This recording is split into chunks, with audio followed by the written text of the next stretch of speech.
சுயநலவாதிகள் செஞ்ச சதிதான் தேவரையா மேல ஜாதியவாதின்ற முத்திர குத்துனதும் அவர் மேல கொலப்பலிய சுமத்துனதும். அவங்க சொல்ற மாதிரி தேவரையா ஒரு குறிப்பிட்ட ஜாதிக்காரங்களுக்கு மட்டும் ஆதரவா இருந்தவர் இல்ல, தன் ஜாதியை சேர்ந்தவங்களுக்கு மட்டும் தனிப்பட்ட சலுகைகள் காட்டுனவரும் இல்ல.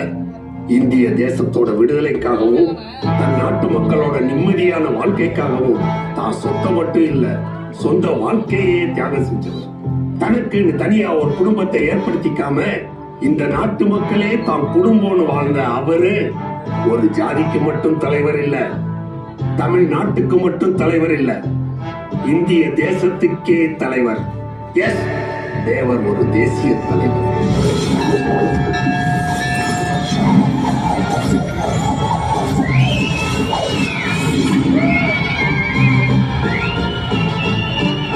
ஆயிரத்தி 1957 வருஷம் செப்டம்பர் மாசம் இந்திய தேசத்தின் வரலாற்றுல ஒரு கரைபடிஞ்ச மாசம்.